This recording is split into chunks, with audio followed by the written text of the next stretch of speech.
Assalamualaikum warahmatullahi wabarakatuh.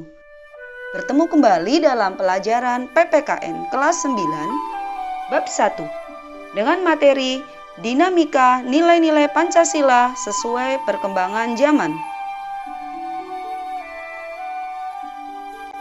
Diterimanya Pancasila sebagai dasar negara dan pandangan hidup bangsa membawa konsekuensi logis.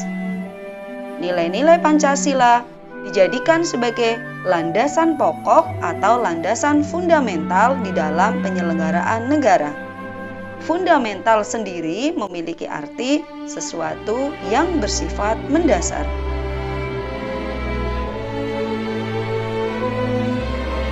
Nilai dasar dari Pancasila itu ada 5, yaitu yang pertama, nilai ketuhanan.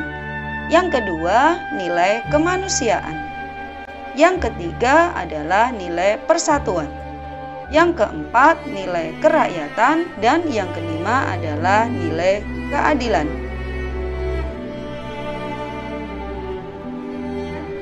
Nilai dasar dari Pancasila dapat mengikuti perkembangan zaman. Mengapa? Karena Pancasila itu sendiri bersifat terbuka. Apa artinya Pancasila itu bersifat terbuka?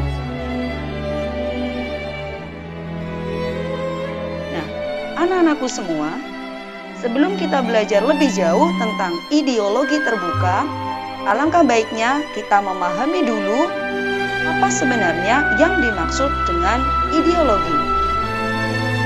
Ideologi berasal dari dua kata, yaitu idea yang memiliki arti gagasan, konsep, atau cita-cita, dan logos yang memiliki arti ilmu. Sehingga secara harfiah dapat diartikan bahwa ideologi adalah ilmu tentang pengertian dasar.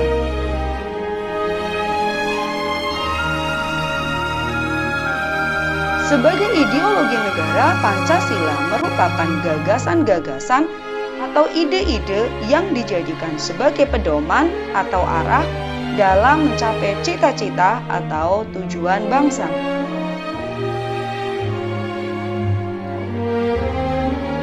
Pertanyaannya sekarang adalah, mengapa Pancasila harus diwujudkan dalam perilaku atau sikap hidup sehari-hari? Karena Pancasila merupakan identitas atau ciri khas dari bangsa Indonesia. Sehingga bisa dibayangkan kalau seandainya Pancasila tidak diamalkan atau tidak diwujudkan, maka bangsa Indonesia akan kehilangan identitas atau jati dirinya.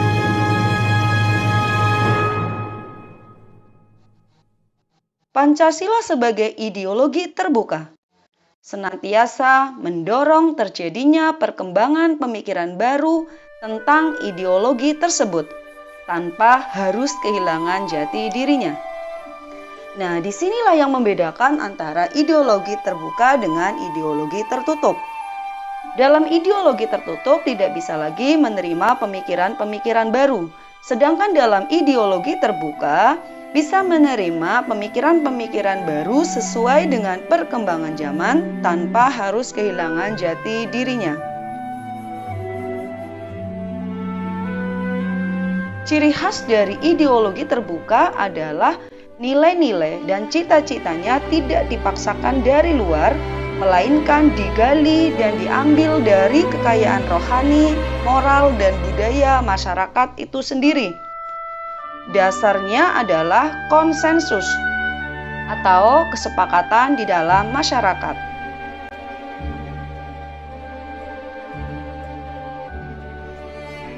Pancasila sebagai ideologi terbuka. Keterbukaan ideologi Pancasila harus selalu memperhatikan beberapa hal atau beberapa aspek, yaitu yang pertama, harus menjaga stabilitas nasional yang dinamis. Yang kedua, adanya larangan untuk memasukkan pemikiran yang mengandung nilai-nilai ideologi Marxisme, Leninisme, dan juga komunisme. Yang ketiga, yaitu mencegah berkembangnya paham liberalisme.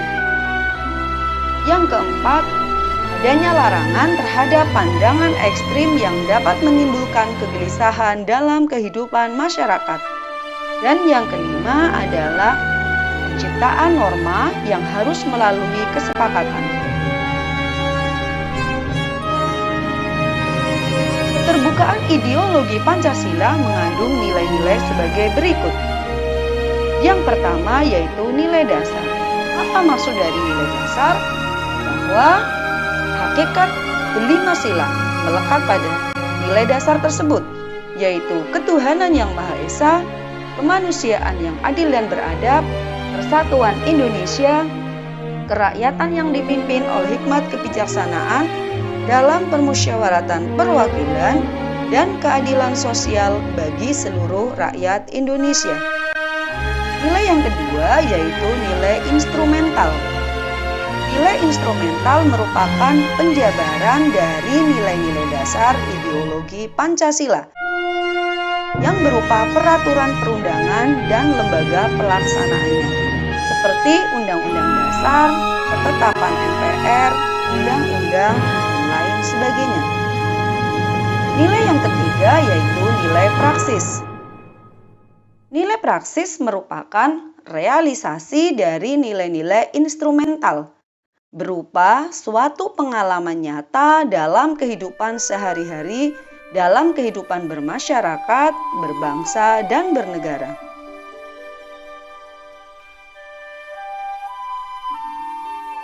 Pancasila sebagai ideologi terbuka memiliki 3 dimensi. Yang pertama adalah dimensi idealisme, yang kedua adalah dimensi normatif, dan yang ketiga adalah dimensi realitas.